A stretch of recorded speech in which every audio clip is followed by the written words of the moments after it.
Om Swastiastu. Sahabat pencerahan dimanapun Anda berada, kembali berjumpa di channel Bali Enlightening Life. Wayang kulit tidak hanya sebagai hiburan, namun telah menjadi media penyampai pesan pengetahuan dalam tradisi budaya Bali sejak lama. Ada pakem-pakem pewayangan yang harus dipahami seorang dalang. Nah, bagaimanakah Ide Sri Mahaprabhu mengungkap pesan penting dalam sebuah pertunjukan wayang kulit Bali? Mari kita simak video dialog batin bagian keempat ini yang akan mengupas hal ini lebih dalam. Untuk itu, jangan lupa subscribe, share sebanyak-banyaknya, dan selalu ingat untuk menyalakan bel kesadaran Anda. Selamat menyaksikan.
Om Swastiastu.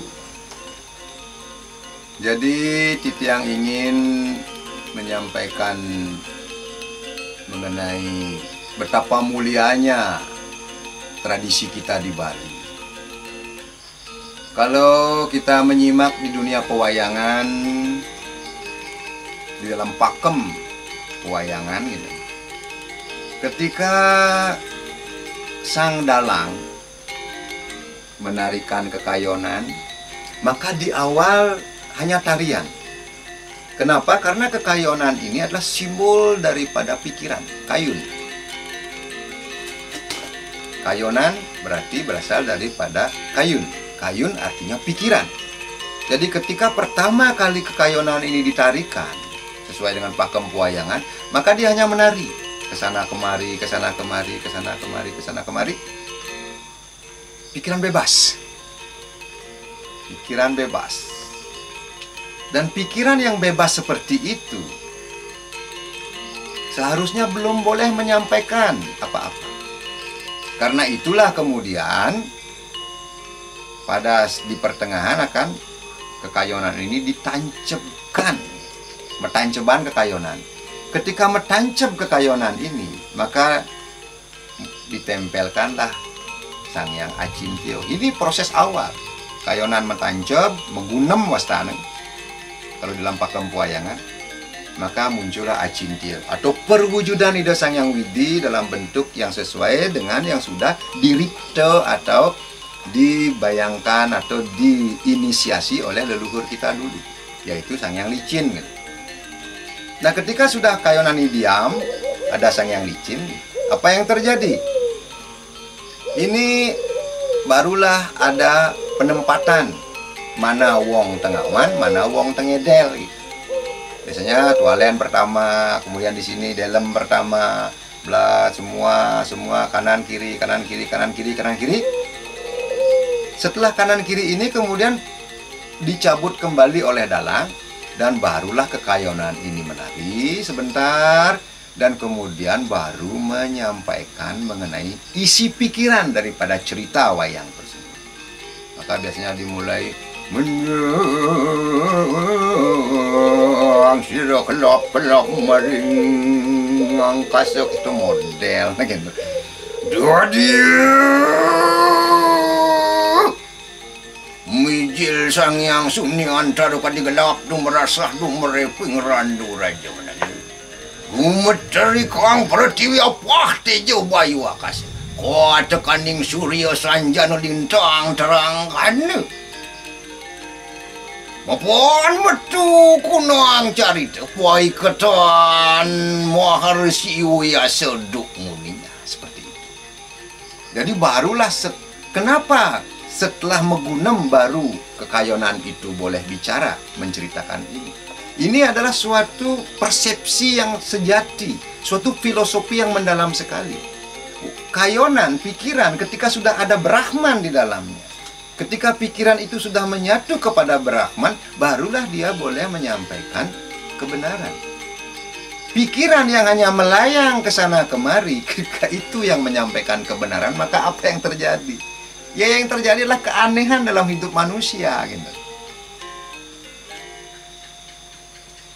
Jadi di dalam pakem pewayangan ini saja sudah tersirat, tersurat suatu pengetahuan yang luar biasa dari Weda yang dipahami oleh leluhur kita. Seperti tadi, hak daripada Kayonan ini untuk menyampaikan isi carita adalah ketika sudah Megunem. Artinya, ketika pikiran ini masih melayang belaka, menari-nari tanpa kecerdasan Brahman atau Budi Yoga, maka pikiran ini tidak boleh menyampaikan kebenaran.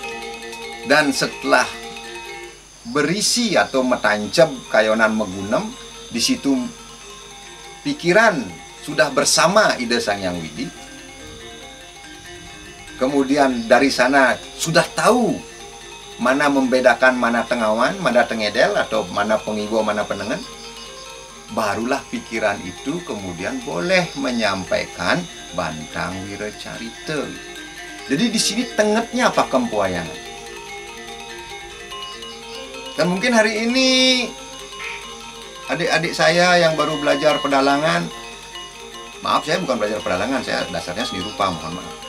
Tapi hari ini adik-adik saya yang baru belajar pedalangan, mungkin beliau itu tidak memahami secara filosofi sampai ke sedalam itu. Yang dipahami hari ini cuma, oh itu pakem pewayangan. Itu pakem pewayangan, hanya pakem. Nah karena itulah yang ingin menyampaikan bahwa di salah satu tradisi kesenian kita, yaitu tradisi wayang Bali, tersimpan sesuatu yang luar biasa, yaitu kedalaman filosofi daripada leluhur kita yang luar biasa di masa lampau. Jadi melihat seni pewayangan ini, kita menangkap bagaimana leluhur kita di masa lampau memiliki kecerdasan yang luar biasa. Merumuskan kecerdasan itu, menyampaikannya melalui berbagai media di Bali ini. Dan salah satunya adalah media wayang. Dan penamaan ini pun, kenapa disebut Kayonan, bukan nak muluk itu. Tetapi ini Kayonan artinya kayun. Kayonan artinya pikiran, gitu. Jadi pikiran ini seperti tadi. Pikiran akan melayang dengan sendirinya. Nah, ini juga yang dialami oleh mereka yang sudah mempraktekkan Japayadnya. Jadi di bawah pengajaran Ida Mahaprabhupatni, mereka mempraktekkan dan menemukan kesejatian itu. Bagaimana di awal pikiran akan melayang-layang ke sana kemari, ke sana kemari, ke sana kemari, ke sana kemari, sampai akhirnya dia menemukan realisasi daripada Atma di dalam diri, yaitu keheningan mutlak, Megunem itu. Dan kemudian saat itu pikiran akan kembali ke permukaan. Nah, pikiran itu barulah memiliki kekuatan untuk menyampaikan pengetahuan-pengetahuan kebiasaan. Nah, ini sesuatu yang sangat luar biasa sekali. Jadi dunia pewayangan di Bali ini merupakan sesuatu yang sangat luar biasa. Coba kita bayangkan dari cerita-cerita di masa lalu, melalui cerita, kemudian leluhur kita ngeripte, utawi ngawi, membuat wayang-wayang yang begitu detailnya. Kamen wayang itu doti, bagaimana kamen doti itu kancutnya ada dua, kemudian satu ke belakang, satu ke depan. dan kemudian gelung-gelungnya. Oh, kalau Abimanyu gelung setengah, kalau Arjuna begini, luar biasa sekali. Nah, jangan sampai hari ini nilai-nilai yang sudah diterapkan melalui media-media yang ada ini menjadi hanya anak mulok itu gitu. Nah, disinilah kepentingan Ditya selaku orang yang sangat menghargai intelektual untuk kita menyadari nilai-nilai yang dalam sekali yang dimiliki oleh leluhur kita di Bali. Jadi kalau hari ini kemudian ada tradisi baru yang mengadopsi begitu saja, seperti maaf, itu yang sangat menghormati Jagat Bharatawarsha, Jagat India sebagai pusat daripada leluhur kita dulu di Bali mempelajari Weda gitu. Tetapi hari ini gaya India dibawa ke Bali gitu. Tidakkah kita bisa seperti leluhur kita? Mendifusi budaya itu gitu. Seperti tadi, cerita Mahabharata tidak serta-merta diterima, tapi ada suatu keindahan, ada suatu pengerite, sehingga muncul bentuk budaya, bentuk seni yang sangat luhur seperti seni pewayangan ini. Nah, inilah sebenarnya yang merupakan menjadi bagian tersendiri daripada kehidupan kita hari ini. Jadi budaya anak mula keto itu mari kita hilangkan. Mari kita berani berpikir, mari kita berani mengkonsep, mari kita berani mempelajari kembali, gitu loh. Apa sih maksud dari semua ini? Saya rasa, maaf, mungkin dunia pedalangan di Bali pun ini hanya seperti tadi, Igelan Kayonan itu hanya sekedar pakem belaka gitu. Jawabannya anak bulok itu gitu. Tanpa filosofi yang mendalam di dalamnya. Itu. Banyak hal yang harus kita betul-betul mencerna. Karena ini apa? Karena ini nilai. Nilai ini harus diwariskan terus-menerus. Mungkin saja bentuk budayanya akan berbeda-beda, tapi nilai yang ada di dalamnya tidak boleh hilang. Maka di Bali kita mengenal Satyam, Sibam, Sundaram. Apa itu Satyam? Satyam adalah kebenaran mutlak. Di mana kita mendapatkan kebenaran mutlak itu? Ada dalam kitab suci. Sebagai orang Hindu di Indonesia ini, di seluruh dunia, maka tataan niragama agama adalah kitab suci. Apa kitab suci itu? Adalah Weda. Ini sudah kesepakatan. Jadi jangan kita buat-buat lagi. Weda di Bali berbeda dengan Weda di India. Itu buatan Anda. Itu buatan kita hari ini. Itu mungkin adalah atas ketidakmauan kita untuk menggali kesejatian daripada Weda. Jadi Ditya melihat banyak sekali belakangan ini orang yang bicara, kami beda, India ya India, Bali ya Bali. Jadi ini suatu, Anda sedang berbicara mengenai kulit, bukan berbicara mengenai esensi. Kalau esensinya, India adalah pusat daripada pengajaran Weda. Karena terbukti Himalaya merupakan pusat daripada pengajaran Weda. Dan mungkin juga agama yang lain berpusat ke sana tanpa sadar.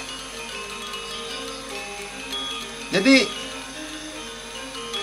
Setonden Nirago benar-benar melajah itu jangan dulu berkomentar gitu. Seperti apa yang disampaikan oleh ini Kayonan ini dalam pakem pedalangan. Setonden melinggih, setonden megunem. Jangan bicara dulu masalah kebenaran. Karena apa? Karena pikiran yang melayang-layang seperti itu tidak berhak membicarakan kebenaran menurut pakem pedalangan. Itu. Nah, karena itulah fanatisme berlebihan itu mari kita hilangkan sehingga kita menjadi benar-benar memahami tradisi yang kita warisi ini.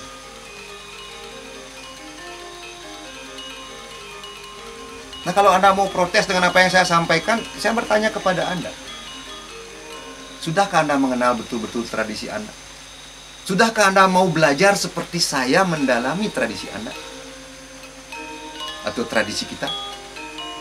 Titiang bertahun-tahun mendalami itu. Nah, ini penting kita pahami. Ini penting kita dalami. Bukan nak mulo keto, asal kene asal keto. Nah, kesempatan hari ini adalah kesempatan yang baik sekali, di mana kita memiliki akses untuk mempelajari Weda sebagai sumber daripada sumber kebudayaan kita di Bali. Nah, ketika itu sudah kita miliki, maka luangkanlah waktu Anda untuk belajar. Sekenang belajar. Jangan belajar hanya setengah. Jangan memakai kitab-kitab suci hanya untuk politik. Karena kitab suci adalah roh daripada berjalannya kehidupan kita di Bali. Jadi hari ini saya sangat sedih sekali melihat banyak yang berpendapat, oh kami di Bali berbeda, kami punya kitab suci sendiri. Tidak, kita bagian daripada Nusantara. Kita bagian daripada Indonesia. Kita adalah pemeluk agama Hindu Indonesia. Untuk menjadi agama Hindu di Indonesia ini harus punya kitab suci. Dan leluhur kita berapa tahun yang lalu, di tahun 1958, ketika mendaftarkan agama Hindu ini sudah sepakat bahwa kitab suci kita adalah Weda. Dan kalau hari ini Anda punya kitab suci lain selain Weda, saya yang bertanya kepada Anda, apa Anda Hindu? Nah, jadi mari kita buka pikiran kita. Sebagai generasi muda Bali, kita tidak boleh terkungkung. Kita tidak boleh mengungkung diri, kita tidak boleh memenjarakan diri kita. Pelajari sedalam-dalamnya. Boleh tiru saya dalam belajar. Seni tari, seni pedalangan, seni yang lain, saya pelajari semua. Sehingga apa yang terjadi? Hari ini Titiang sangat memuliakan budaya Bali. Hari ini siapapun yang menyatakan budaya Bali itu buruk, saya siap menghadapi melalui diskusi. Oke, jadi itu yang harus kita sepakati. Semasih saya hidup, saya akan mempertahankan budaya Bali ini. Karena budaya Bali ini merupakan pengeripte yang luar biasa, yang penuh kedalaman dari leluhur-leluhur kita terdahulu. Sangat disayangkan kalau kita hari ini sebagai generasi muda di Bali ini tidak mau belajar sungguh-sungguh mengenai hal ini. Kita terlalu hidup mudah, nak mulo keto. Tapi kita gelisah. Setiap membanten, ada upacara, kita gelisah. Aduh, kudo kalau melus One Piece nih kudo. Kenapa? Karena kita tidak memahami esensi. Kita terjebak pada material, gitu loh. Padahal bakti itu bukan hanya dalam bentuk banten. Lihat pengajaran leluhur kita. Dan karena itulah Titiang mengajak semua semeton Titiang Ring Bali, bagi yang pegiat-pegiat agama, pegiat-pegiat budaya, ayo kita seken-seken tekuni. Jangan sampai status-status di media sosial hari ini hanya penghujatan. Penghujatan bukan kepribadian kita, bukan kepribadian yang diwariskan oleh leluhur kita orang Bali. Penghujatan itu milik orang-orang yang tidak berpengetahuan.